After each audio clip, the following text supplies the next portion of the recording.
Chanakya international academy உங்களுக்குள் இருக்கும் தலைவரை வெளிக்கொண்டு வரும் பியூர் பாலிடிக்ஸ் பயிற்சி பட்டறை. நேரடி மற்றும் இணைய வழி. கான்டாக்ட் 7338824242. ஆயுர்வேதம் ஒரு பொக்கிஷம், நம் ஆயுள் நீட்டக்கும் அற்புதம்.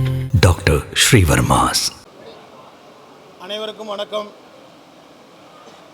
2026 ஜனவரி 1 வருடப்பிறப்பு அன்று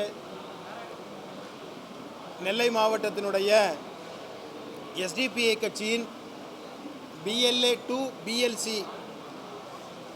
என்கிற நெல்லை மாவட்ட ஒருங்கிணைந்த மாவட்டம் நடத்துகிற இந்த முகாமிற்கு வருகை தந்திருக்கிற நமது பாசத்திற்குரிய நெல்லை மாவட்ட ஊடக நண்பர்களை அன்போடு வருகவென வரவேற்றுக் கொள்கிறேன்.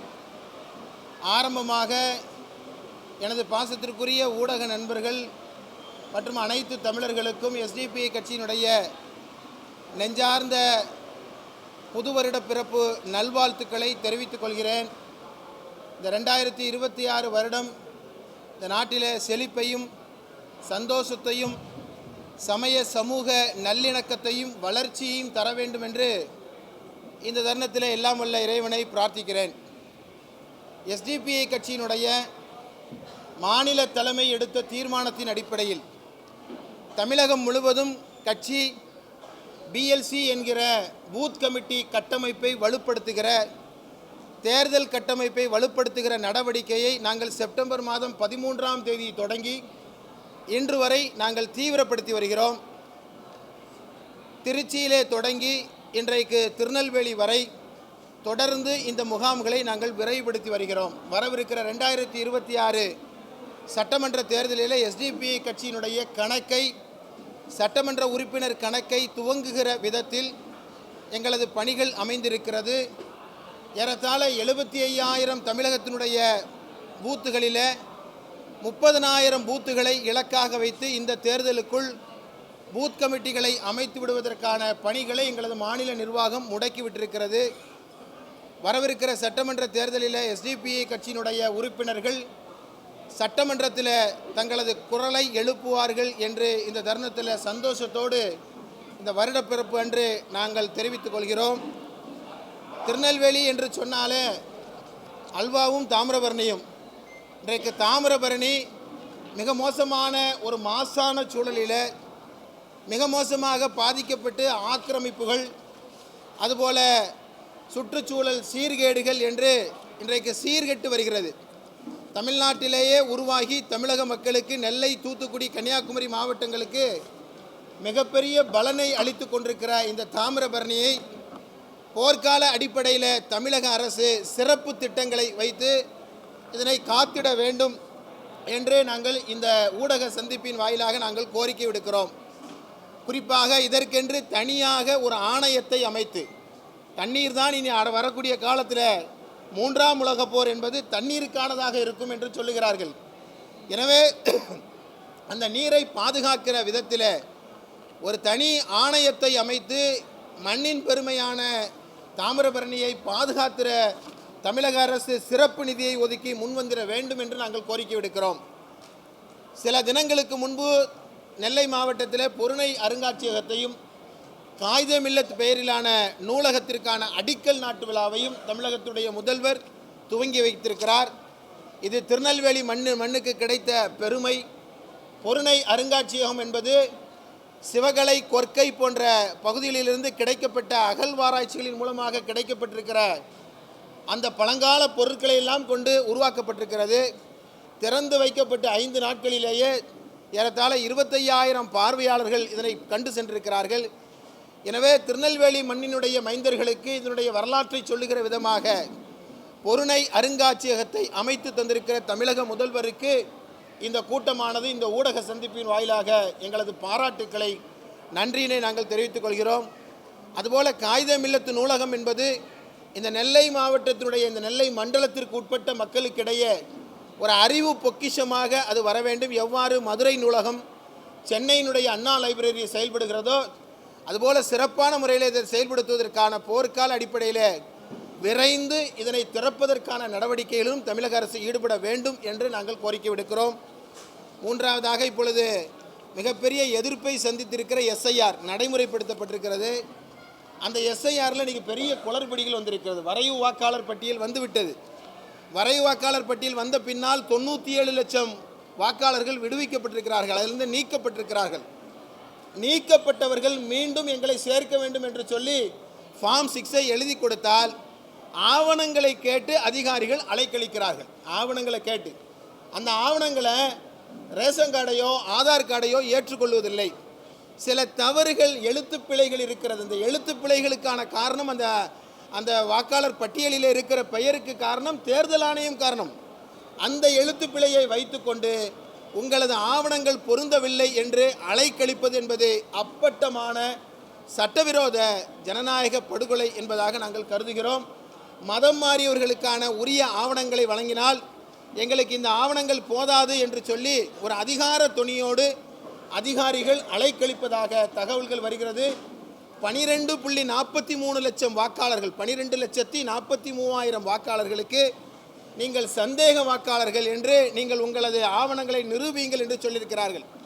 இதுவெல்லாம் மாநில அரசு 12 ஆவணங்களை இப்பொழுது ஆவணங்களாக பயன்படுத்தலாம் என்று சொல்லியிருக்கிற அந்த நிலையில் ஆதாரையும் ஏற்றுக்கொள்ள வேண்டும் என்று உச்சநீதிமன்றம் சொல்லியிருக்கிறது.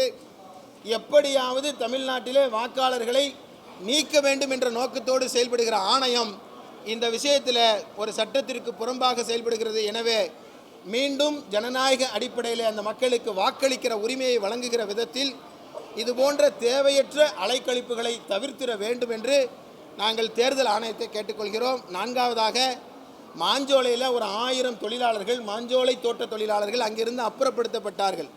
அந்த 1000 தொழிலாளர்களுக்கும் வாக்காளர் பட்டியலில் இப்பொழுது அவர்கள் நிரந்தரமாக இடம் மாறியவர்கள் என்ற காரணத்தை காட்டி அவர்களை நீக்கியிருக்கிறார்கள். அவர்கள் பல்லாண்டுகளாக அங்கே வசித்தவர்கள், 3 தலைமுறையாக வசித்தவர்கள், அவர்களை நீக்கியிருப்பது என்பது சரியல்ல. எனவே சிறப்பு வாக்காளர் பட்டியலிலே பெயர் சேர்க்கிற முகாமை நடத்தும் பொழுது மாஞ்சோலைக்கென்று இதுவரை அதிகாரிகள் வரவில்லை. நாட்கள் சென்று கொண்டே இருக்கிறது. இன்னும் ஒரு 10-15 நாளில் இது முடிவடைய போகிறது. எனவே மாஞ்சோலை தோட்ட தொழிலாளர்களுடைய பெயர்களை மீண்டும் வாக்காளர் பட்டியலில் சேர்க்கிற விதமாக சிறப்பு முகாமை மாஞ்சோலையிலே நடத்த வேண்டும் என்று நாங்கள் மாநில தேர்தல் ஆணையத்தை நாங்கள் கேட்டுக்கொள்கிறோம். சம வேளைக்கு சம ஊதியம் என்கிற கோரிக்கையோடு போராட்டத்தை நடத்தி கொண்டிருக்கிற இடைநிலை ஆசிரியர்களுக்கு உடனடியாக அவர்களது பணியினை நிரந்தரம் செய்ய வேண்டும், அவர்களுக்கு அந்த ஊதியத்தை சமமாக வழங்க வேண்டும் என்று இந்த கூட்டத்தின் வாயிலாக எஸ்டிபி கட்சி கேட்டுக்கொள்கிறது. குறிப்பாக ஒரே ஒரு நாள் கேப்பில் தான் அவர்கள் ஒரு நாள் தள்ளி அவர்கள் பணியில் சேருகிறார்கள் என்ற காரணத்தை காட்டி அவர்களது ஊதியத்தை குறைப்பது என்பது சரியல்ல. ஆசிரியர்களுடைய பணியிடத்தை, ஆசிரியர்களுடைய ஊதியம் என்பதெல்லாம் நாளைய இந்திய தலைமுறையினுடைய மாணவர்களுடைய கல்வி கற்கிற அதற்கு தடையாக மாறிவிடக்கூடாது. எனவே தமிழக அரசு உடனடியாக இதில் தலையிட்டு சம வேலைக்கு சம ஊதியம் என்கிற அந்த ஊதியத்தை வழங்கிட வேண்டும் என்று இந்த கூட்டத்தின் வாயிலாக கேட்டுக்கொள்கிறேன். மீண்டும் ஒரு முறை வருகை தந்திருக்கிற அனைத்து ஊடக நண்பர்களுக்கும் எங்களது நெஞ்சார்ந்த வருடப்பிறப்பு நல்வாழ்த்துக்களை 2026 நல்வாழ்த்துக்களை தெரிவித்துக் கொண்டு முடிக்கிறேன்.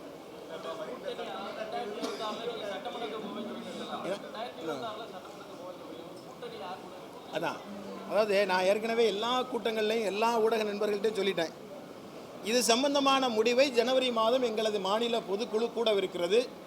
தேசிய நிர்வாகிகளுடைய முன்னிலையில் நாங்கள் இந்த முடிவை என்ன நிலைப்பாடு எடுக்கப் போகிறோம் என்பதை பற்றிய முடிவை ஜனவரி மாதம் எடுப்போம். அதற்கு ஏற்றார் போல தேர்தலில் கண்டிப்பாக எஸ்டிபிஐ ஒரு பங்கேற்கும்.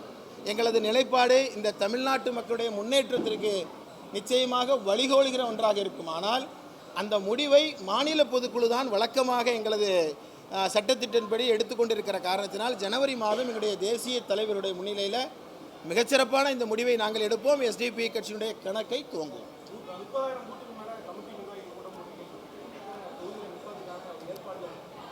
இல்லை அது எங்களுடைய இலக்கு. அதான் பலம் என்பது 221 தொகுதியில் ஒரு 17 ஆண்டுகளான ஒரு கட்சி 221 தொகுதிகளில் நிர்வாகிகளையும் கட்சி கட்டமைப்பையும் கொண்டு வந்திருக்கிறது என்று சொன்னால் அது ஒரு பெரிய விஷயம். 64 மாவட்டங்களை கொண்டு இயங்குகிறோம். எனவே தமிழ்நாட்டில் எல்லா இடத்திலும் தேர்தல் அடிப்படையில் எஸ்டிபிஐக்கு இப்பொழுது ஒரு பலம் வந்திருக்கிறது. ஏறத்தாழ 8 தேர்தல்களை நாங்கள் எதிர்கொண்டிருக்கிறோம்.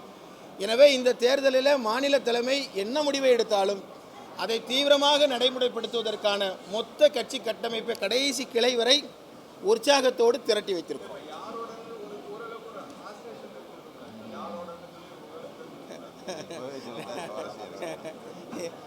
எங்கள் மாமா வருஷ பரப்பில் கேட்குறாரு. நல்ல விஷயம், அது வந்து நல்ல முடிவுகளை எடுப்போம். ஆனால் இது எல்லாமே அது ஒரு மேம்போக்காக, ஒரு ஊகமாக சொல்லுவது என்பது, ஊடக நண்பர்களில் சொல்வது என்பது சரியானதாக இருக்காது. தெளிவான நிலைப்பாட்டை எடுத்த உடனே முதல்ல நெல்லையினுடைய ஊடக நண்பர்களுக்கு தான் அறிவிப்போம்.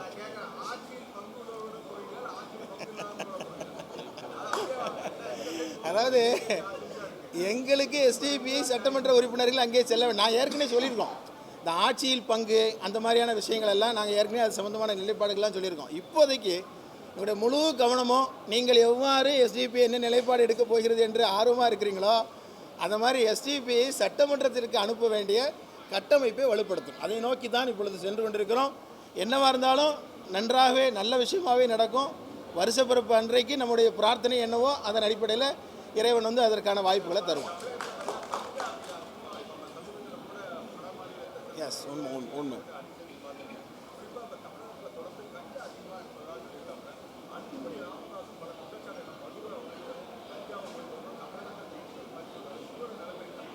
இல்லை, அதான் நான் ஏற்கனவே தொடர்ந்து ஒரு நாய் பிரச்சனையும் அதே போல் இது போன்ற இந்த போதை வஸ்துக்களுடைய அதிகரிப்பு வந்து ரொம்ப அதிகமாக இருக்குது. நாளைய இளைய தலைமுறையை பாதுகாக்க வேண்டும் என்று சொன்னால் என்னை பொறுத்த வரைக்கும் அது ஏதோ ஒரு அரசு காவல்துறை என்று மட்டும் குற்றஞ்சாட்டி பொறுப்பை தட்டி கழிப்பது என்பது சரியல்ல. மாறாக அது ஒவ்வொரு தமிழ்நாட்டு மக்களுக்கும் அதற்கான பொறுப்பு இருக்கிறது. என்னையும் என் மக்களையும் காக்கிற பொறுப்பு எனக்கு இருக்கிறது.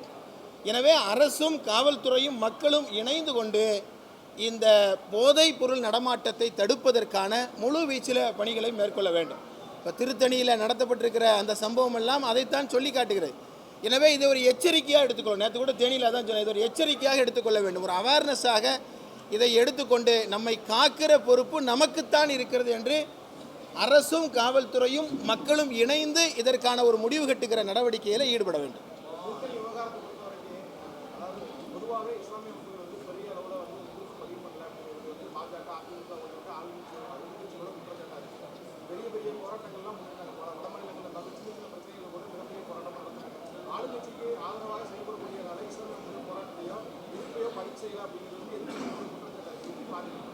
அதாவது இது வந்து வெறுவாயம் எழுறவர்களுக்கு கிடைக்கிற ஒரு விஷயமா இருக்குது. உண்மையிலே பார்த்தோம்னு சொன்னால் இந்த திருத்தணி விவகாரத்தில் எஸ்டிபியை பொறுத்தவரை உடனடியாக நாங்கள் களமிறங்கினோம். அதாவது தொழிலாளர்களில் வந்து அவர்கள் வடக்கர்கள் தெற்கர்கள் அவருடைய நிறம் ஒளி என்பதெல்லாம் தமிழ்நாட்டிலேருந்து எல்லாரும் பல மாநிலங்களுக்கு போகிறாங்க, பல மாநிலங்கள் தமிழ்நாட்டுக்கு வர்றாங்க. இது ஒரு இந்தியா, எல்லோரும் எங்கும் செல்ல முடியும். ஆனால் அது மாதிரியான ஒரு சில வார்த்தைகள் இருக்கிறது. வடக்கன் என்கின்ற அது போன்ற சொல்லாடல்கள் எங்களுக்கு 100% உடன்பாடு இல்லை. நாங்கள் இன்றைக்கும் அதில் தெளிவாக இருக்கிறோம். ஆனால் ஒரு பொறுப்புணர்வோடு செயல்படுறோம். அதுதான் மிக முக்கியமானது. பொறுப்புணர்வோடு செயல்படக்கூடாது என்று பாஜக விரும்புகிறது. இந்த தமிழ்நாட்டுடைய இந்த நாட்டினுடைய நல்லிணக்கத்தில் அமைதியில் எங்களுக்கும் பங்கு இருக்கிறது, எல்லோருக்கும் பங்கு இருக்கிறது.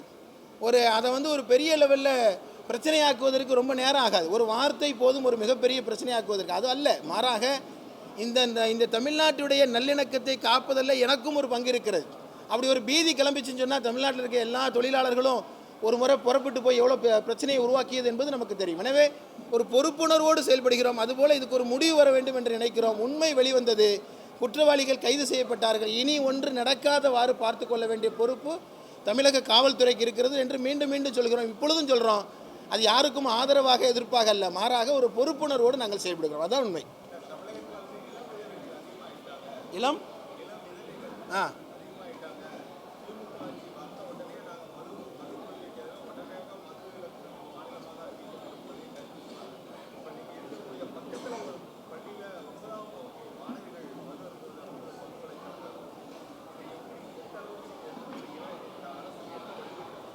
அதான் நாங்கள் இன்றைக்கி நம்முடைய எதிர்கால தலைமுறை எவ்வளோ பெரிய ஆபத்தில் இருக்குங்கிறது தான் அதை காட்டுது.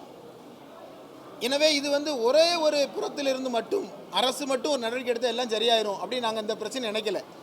அரசும் மக்களும் இணைந்து நடத்த வேண்டும். இதுக்கு ஒரு பெரிய அளவிலான ஒரு திட்டமிடல், ஒரு முயற்சி இதில் வந்து அவசியமாக இருக்கிறது. எனவே தமிழ்நாட்டை பொறுத்தவரை நான் மீண்டும் சொல்லுகிறேன், பூரண மதுவிலக்கு என்பதுதான். டாஸ்மாகை இழுத்து மூடு, மதுவிலக்கை அமல்படுத்து என்ற கோரிக்கை தான் எஸ்டிபியுடைய கோரிக்கை தொடங்கிய காலத்திலிருந்து.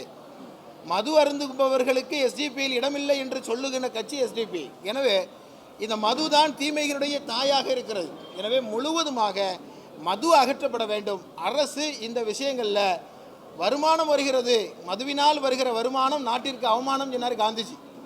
அப்போ மதுவினால் வருகிற வருமானம் அதை எவ்வாறு இல்லாமலாக்குவது என்பதை அரசுகள் அதை வந்து திட்டமிட வேண்டும். எல்லா அரசுக்கும் நாங்கள் கோரிக்கை வைக்கிறோம். எங்கள் கோரிக்கையில் ஒருபொழுது நாங்கள் மாற்றம் கிடையாது. எதிர்கால தலைமுறை இன்றைக்கி ஒரு மிகப்பெரிய கலாச்சார சீரழிவுக்கு சென்று கொண்டிருப்பதை உணர வேண்டும், எல்லோரும் உணர வேண்டும். இல்லை, அதாவது இதில் வந்து பெண்களுக்கு பாதுகாப்பு குறைவாக இருக்கிறது, மற்றவர்களுக்கெல்லாம் இருக்கிறது என்பது அல்ல. அதாவது ஒரு இது வந்து ஒரு குற்றத்தை ஏற்படுத்துவது என்பது ஒரு மனநிலை. அதையெல்லாம் வந்து மொத்தமாக பொதுமைப்படுத்தி பார்க்க முடியாது. அது வந்து மதுவினால் வருகிறது, போதையினால் வருகிறது, அவ்வளோதான். அதை விட்டுவிட்டால் மனிதன் மனிதனாக இருப்பான். எனவே அந்த அடிப்படையில் இல்லை இருக்குன்னு தான் சொல்கிறேன். நான் தான் சொல்கிறேன், மொத்தத்தையும் சேர்த்து சொல்கிறேன்ல, அரசுக்கு முழு கடமை இருக்குது, அதில் மாற்று கருத்தே இல்லை. அரசு நினைத்தால் இதை முழுவதுமாக ஒடுக்க முடியும். ஆனால் நமக்கும் ஒரு பொறுப்பு இருக்கிறது என்பதைத்தான் இதில் நான் உணர்த்துகிறேன். அதுதான், அது தேர்தல் வந்த பின்னால் தான் சொல்ல முடியும். என்ன காரணம், மக்கள் திரளுகிறார்கள், மக்கள் வருகிறார்கள். நான் ஏற்கனவே சொல்லிட்டேன், யார் அரசியலுக்கு வந்தாலும் எஸ்டிபி வந்து அது வரக்கூடாதுன்னு சொல்லக்கூடாது. ஏன்னா எல்லாருக்கும் ஜனநாயக உரிமை, அவருக்கும் அந்த உரிமை இருக்குது, எனக்கு என்ன உரிமை இருக்கிறதோ அந்த உரிமை அவருக்கும் இருக்கிறது. எனவே எல்லோரும் வரட்டும், எங்களது பிரச்சனையை நாங்கள் மட்டும் பேசி கொண்டிருப்பது இல்லாமல் எல்லோரும் பேசட்டும் என்று சொல்லுகிறோம். எனவே எல்லோரும் பேசட்டும், தேர்தல் வரட்டும். தேர்தலில் மக்களுக்காக யார் உழைக்கிறார்களோ அவர்களை மக்கள் வந்து அடையாளம் காணுவார். எனக்கு அந்த மாதிரி விஷயங்கள்ல எனக்கு நம்பிக்கை இல்லை. என்னவா ஏங்க, அப்படியெல்லாம் யாருக்கும் ஒரு சக்தியும் கிடையாதுங்க. அப்படியெல்லாம் நின்றுருந்தாங்கன்னா இன்றைக்கி வேறு இடத்துக்கு அவங்க போயிருக்காங்க. அப்படியெல்லாம் இல்லை. என்னை பொறுத்தவரை எதுவும் அரசியல் என்பது பொதுவெளியில் செய்யக்கூடிய ஒரு விஷயம். அது ஏதோ வீட்டுக்குள்ளே ரூமுக்குள்ளே நடக்கிற விஷயம் அல்ல. பொதுவெளியில் நடக்கிற மக்கள் பிரச்சனைகளை மக்களிடத்தில் பேசுகிற எல்லோரையும் மக்கள் அங்கீகரிப்பார்கள். யார் அதில் உண்மையாக செயல்படுகிறார்களோ அவர்களை மக்கள் அடையாளம் காணுவார்கள். ரொம்ப நாளைக்கு மறைச்சிட்டுலாம் போக முடியாது.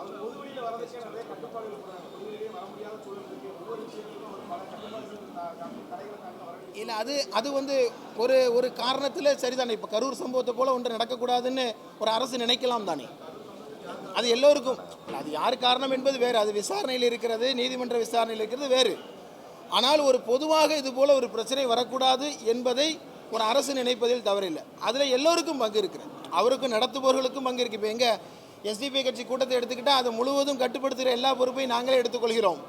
காவல்துறையே எங்களுக்கு தேவையில்லை என்று சொல்லுகிறோம். அது மாதிரி நடக்கும் பொழுது பொதுமக்களுக்கு எந்த பிரச்சனையும் இருக்குது. எனவே இப்படி ஒரு ஆபத்து வரக்கூடாது என்று நினைப்பது ஒரு அரசினுடைய பொறுப்பு தான்.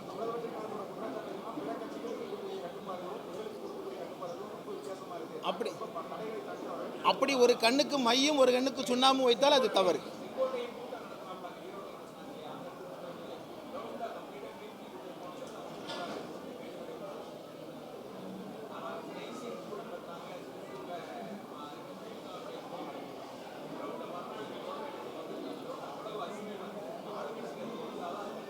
அது என்னன்னா, இது ஏதோ நான் ஒரு கட்சிக்கு மட்டும் பார்க்கல.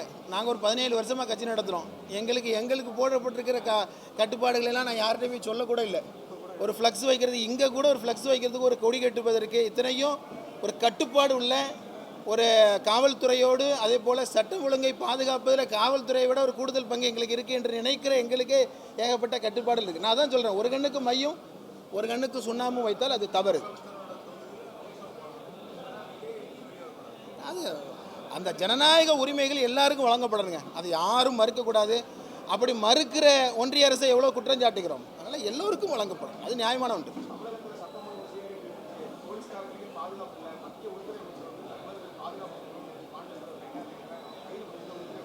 இல்லை, அதான் நான் இதை எப்படி பார்க்குறேன்னு சொல்லி கேட்டேன்னா, காசியில் போய் தமிழர்களை வாழ வைப்பது மோடி தான், தமிழுக்காக பேசுகிறார் என்று சொல்லுவதுக்கும் இதுக்கும் ரெண்டும் பொருத்தமாக இருக்குன்னு நினைக்கிறேன். தமிழ்நாடுன்னு சொன்னாலே அவருக்கு வேப்பங்காயாக கசக்கிறது. மோடிக்கு சொல்கிறேன், பிரதமருக்கு ஒரு ரகசிய காப்பு பிரமாண வாக்குமூலம் எடுத்தவர் வந்து தமிழ்நாட்டு மக்களை வஞ்சிப்பது என்பது இன்றைக்கி தொடர்ந்து ஒரு குட்டியோண்டு நாடு இலங்கை டெய்லி மீனவர்களை சுட்டுக்கொண்டே இருக்கிறான். ஒரு அரசு நினைத்தால் கட்டுப்படுத்த முடியாதா? ஒரு உத்தரவில் கட்டுப்படுத்த முடியாதா? ஒரு பெரிய வல்லரசினுடைய பிரதமர் என்று சொல்லுகிறவர் செய்ய முடியாதா? தமிழர்களை வஞ்சிப்பதும் தமிழ் மொழியை வாழ்த்துவதும் இதனால் என்ன பிரயோஜனம் இருக்குன்னு எனக்கு தெரியல. எனவே அது போன்ற ஒன்றாகத்தான் இதை நான் பார்க்கிறேன்.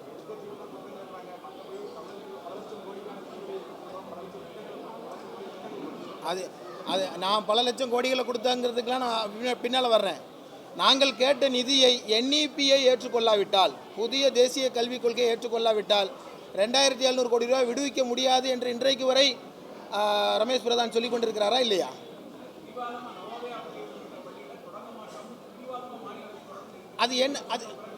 அது என்ன காரணம்னு கேட்டேன்னா, ஒன்றிய அரசு அதாவது பட்டவர்த்தனமாக அதை மீறுகிறது அல்லவா?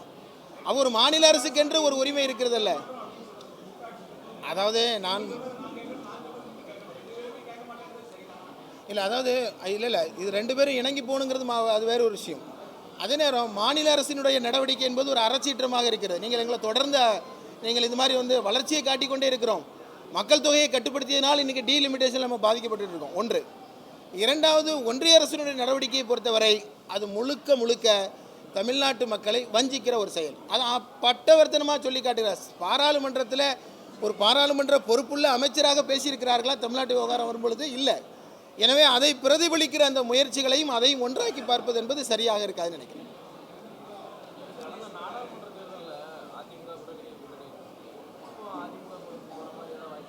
இல்லை, நாங்கள் தான் அன்னைக்கே சொல்லிட்டோமே, கூடா நட்பு கேடாய் முடியும்னு அன்றைக்கே சொல்லிட்டோம். அந்த நாளில் எங்களுடைய அறிக்கை ரொம்ப தெளிவாக இருக்கிறது. அதாவது நீங்கள் மாமா முத நாளே ஒரு பெரிய குடும்பத்தில் ஒரு கலவரத்தை உருவாக்குறோம், அதெல்லாம் இல்லை. SDP என்னைக்கு என்ன சொல்லுகிறதோ அதில் இதுவரைக்கும் நாங்கள் உறுதியாக நாங்கள் இருக்கிறோம். இந்த தவறை சரியான முறையில் நாங்கள் அடையாளப்படுத்திருக்கோம், அவ்வளோதான்.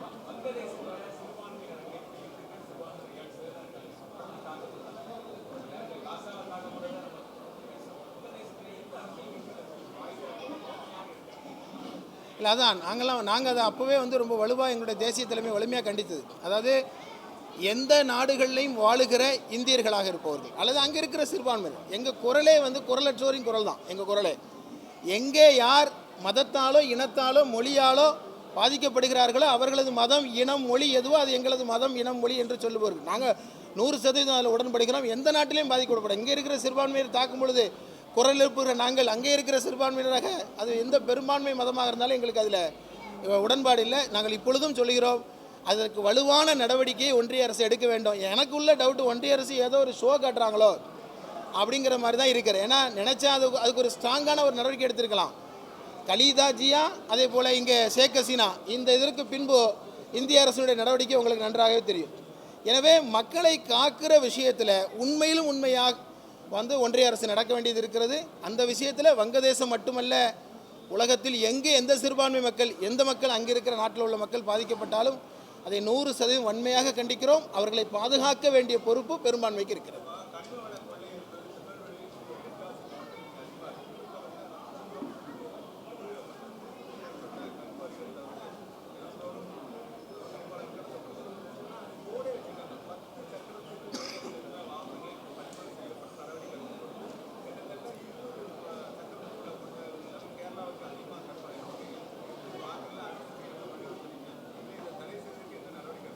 இல்லை, இதை வலியுறுத்துறதுக்கு இல்லை, இது கொஞ்ச நாளில் இது பாலைவனமாக மாறிடும். இப்படி போச்சுன்னா தண்ணியும் சீர்கட்டு போயிடும், மணல் அதே போல் கல் எல்லாத்தையும் கேரளா கொண்டு போயிடுவீங்க. அப்போ அங்கே இருக்கிற திருநெல்வேலிக்காரன் என்ன பண்ணணும்? அங்கே இருக்கிற எல்லா கழிவு குப்பையும் இங்கே கொண்டு கொட்டிடுறீங்க. இல்லை, அதான் நான் எல்லாத்துக்கும் தான் சேர்த்து தான் நான் சொல்லுகிறேன். அரசு எடுக்க வேண்டிய நடவடிக்கை என்னவோ சட்டமன்றத்துலேயும் பேசியாச்சு. இல்லை, சட்டமன்றத்தில் பேசியதும் ஒரு ஆளுங்கட்சியினுடைய உறுப்பினர் தான், சட்டமன்ற உறுப்பினர் சங்கரங்கோயில் சட்டமன்ற உறுப்பினர் தான் பேசினார். எனவே இந்த விஷயத்தில் பார்த்து கொண்டு அண்டை மாநிலம் தானே என்று பார்த்து கொண்டிருந்தால் நம்முடைய தலைமுறைக்கு தரப்பட வேண்டிய, நம்முடைய சந்ததிக்கு தரப்பட வேண்டிய இயற்கை வாழ்வாதாரங்கள் வீணடிக்கப்படும், அது இல்லாமல் ஆக்கப்படும். எனவே இது போர்க்கால அடிப்படையில் செய்யப்பட வேண்டிய நடவடிக்கை. கனிம கொள்ளையை தடுத்து நிறுத்த வேண்டும். அது யாராக இருந்தாலும் சட்டத்திற்கு முன்பு நிறுத்தப்பட வேண்டிய பொறுப்பு தமிழக அரசுக்கு இருக்கிறது.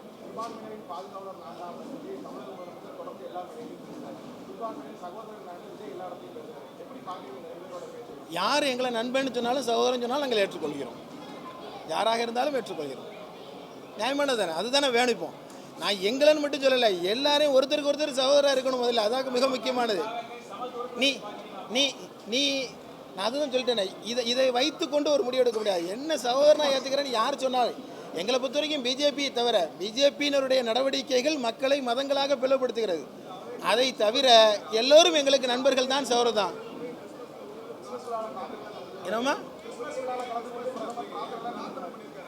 நான் பிரதமருடைய நடவடிக்கை, அமித்ஷா பிஜேபியின் நடவடிக்கை வேறு, அதை தவிர்த்து இருக்கிற எல்லோருடைய நடவடிக்கையும் வேறு. ஏன்னா இது வயிறு நிறைய பிரியாணி கொடுத்துட்டு வயிற்றில் அவர்களை கழுத்தெடுப்பது போல உள்ள நடவடிக்கை. அதை நாங்கள் ஏற்றுக்கொள்ள முடியாது. அது ஆடு நனைகிறது என்று ஓனாய் எழுகிற கதையை விட மோசமான கதை. அது நான் என்ன கேட்குறேன், அவர் போனதுக்கு அப்புறம் தான் அங்கே இந்தியா முழுவதும் கிறிஸ்தவர்களுக்கு எதிராக தாக்குதல் நடந்துச்சு. அதை பற்றி ஏதாவது ஒரு வார்த்தை சொன்னாரா? இதை நீங்கள் ஏற்றுக்கொள்கிறீர்களா? வீட்டை இடிச்சிட்டு எல்லாருக்கும் ஒரு வேளை சோறு கொடுத்தா போதுமா? அது அல்ல. இதெல்லாம் தெரியாதவங்க யாரும் கிடையாது. என்னை விட உங்களுக்கு நன்றாக தெரியும், உங்களை விட மக்களுக்கு நன்றாக தெரியும். மக்கள் எல்லாவற்றையும் பார்த்து கொண்டிருக்கிறார்கள். எனவே இதை மாதிரிலாம் அதனால தான் இன்றைக்கி தமிழ்நாட்டில் தண்ணி குடிக்க வேண்டியிருக்கு அவர்களால். பிஜேபியால் இங்கே தமிழ்நாட்டில் எதுவும் நடக்கலைன்னா இதுதான் காரணம். புரியல.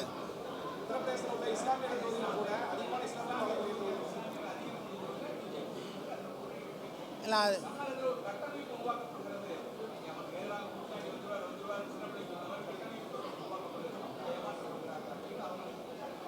அப்படிலாம் கிடையாது. ஊபியில் அப்படிலாம் முஸ்லீம்கள்லாம் ஒன்றும் ஆதரிக்கலாம் இல்லை.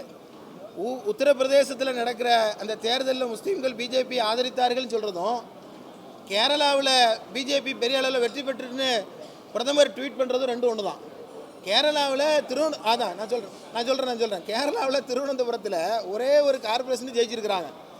கடந்த தேர்தலுக்கு இந்த தேர்தலுக்கு நடுவில் கேரளாவில் பிஜேபி வாங்கிய வாக்குகள் வெறும் 50,000 தான், கூட வெறும் 50,000, ஒன்லி 50,000. 15 வருஷமாக ஆட்சியில் இருக்கிறாங்க. என்ன கேரளாவில் பெரிய சாதிச்சிட்டாங்க? அவ எல்லா இடத்துலையும் பொய்ய உண்மை மாதிரி சொல்லுகிற கோயபிள்ஸ் கூட்டம் தான் இதை சொல்கிறது. ஒன்று. ரெண்டாவது, தமிழ்நாட்டில் அப்படிலாம் ஒரு கட்டமைப்புலாம் உருவாக்கப்படலை. தமிழ்நாட்டு மக்களுக்கு எல்லாம் தெரியும். ஏன்னா இது ஒரு சமூக நீதி மாநிலம்.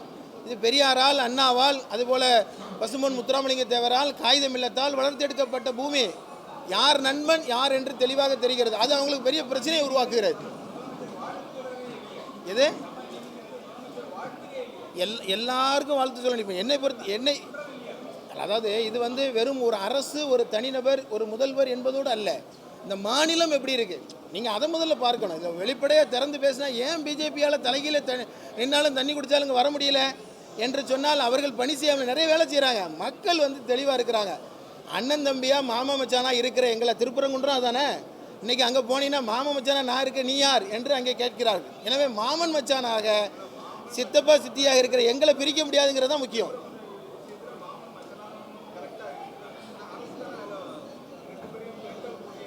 இல்லை அதில் அரசு தான் அந்த விஷயத்தை பாதுகாத்தது. இன்றைக்கி ஒரு பெரிய பிரச்சனையை, தீபத்தூன் பிரச்சனையை பாதுகாத்தது. அதை பாரம்பரிய மாமா சொல்கிற மாதிரி பாரம்பரிய வழக்கம் பின்பற்றப்பட வேண்டும். நான் இன்னும் அதில் 100% உடன்படுகிறேன். பாரம்பரியமாக இருக்கிற எதுவும் அங்கே மாற்றப்படக்கூடாது, அது வேறு விஷயம். ஆனால் நீதிமன்றம் எப்படி தலையிட்டு ஒரு அரசுக்கு இணையாக ஒரு ஒரு உத்தரவு இட முடியும், அதை நான் கேட்கிறேன். நீதிமன்றத்துக்கு ஒரு வரைமுறை இருக்குது, அரசுக்கென்று ஒரு வரைமுறை இருக்கிறது.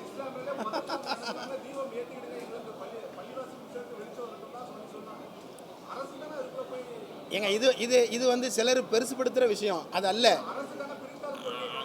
அது அல்ல. அரசு ஒரு சில விஷயங்களை மனசில் நினைக்கிறார்கள். அது சட்டம் ஒழுங்கு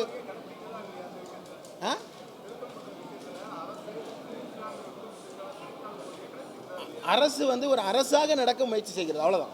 அது அரசு இருந்திருந்தால் எப்படி அதை பிரித்ததாக சொல்ல முடியும்? இன்னைக்கு ஒரு பெரும் பிரச்சனையை ஒரு அரசு நிர்வாகம் நடத்துகிற ஒரு அரசுக்கு ஒரு உரிமை இருக்குங்க. அதோடைய கோரிக்கையை கூட கேட்காம எப்படி செய்ய முடியும்? வருஷப்பிறப்பு அன்னைக்கு சமாதானம், நல்லிணக்கம், சமூக நல்லிணக்கம், அதை பற்றியே பேசுவோம். நன்றி. என்னம்மா இல்லை, அதை நான் ஏற்கனவே உள்ளதுலேயும் சொல்லியிருக்கிறேன். அதை தமிழக முதல்வர் 100% இந்த திட்டங்களோடு இந்த தமிழக மக்களை காக்கிற நடவடிக்கையில் ஈடுபடுகிறார். ஆனாலும் எங்களுக்கு நிறைய கோரிக்கைகள் இன்னும் மிச்சம் இருக்கிறது. இன்னும் சிறுபான்மை மக்களுக்கு இடஒதுக்கீடு போன்ற கோரிக்கைகள் நான் தொடர்ந்து வலியுறுத்திட்டே இருக்கிறோம்.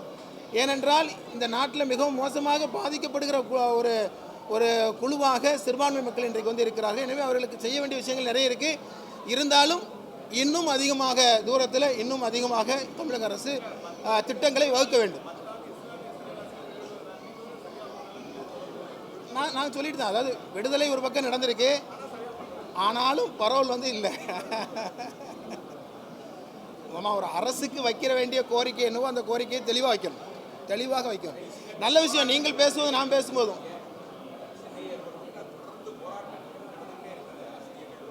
எஸ்,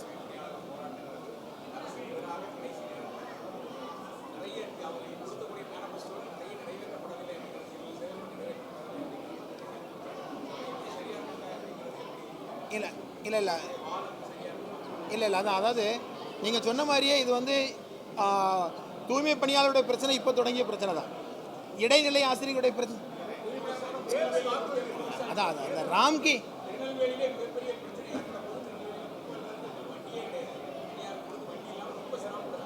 திருநெல்வேலி மாநகராட்சி நீங்கள் பார்த்தா உங்களுக்கே தெரியும், அது வேறு விஷயம்.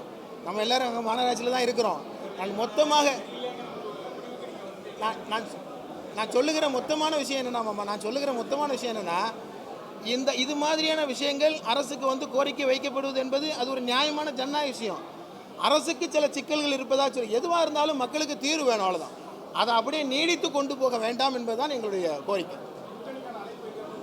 நன்றிமா. அது வந்தவொடனே முதல்ல உங்களுக்கு தான் போட்டு சொல்லுவேன். முதல்ல ரொம்ப நன்றி. இல்லைம்மா, இது எல்லாமே நாங்கள் சொல்கிறேன், என்னுடைய ஃபுல் ஃபோக்கஸ் இதுதான். வேறு எதை பற்றி இப்போ யோசிக்கலை. எங்களுடைய தேசிய தலைமை மாநில பொதுக்குழு சமயத்தில் இருக்கிற அரசியல் சூழல்களை வைத்து முடிவெடுப்போம்னு சொல்லியிருக்கிறாங்க. அதை நோக்கி போய் கொண்டிருக்கிறோம். கேட்கலாம். தேதி எங்களுக்கு தேசிய பொதுக்குழு வரக்கூடிய 20ஆம் தேதி நடக்கிறது. அது முடிந்த பின்னால் அதில் தேர்ந்தெடுக்கப்படுகிற புதிய நிர்வாகிகளை வைத்துக்கொண்டு எங்களது மாநில பொதுக்குழு உடனடியாக கூடும். ரொம்ப நன்றி. வருகை தந்த எல்லாருக்கும் ரொம்ப நன்றி. மிக்க நன்றி.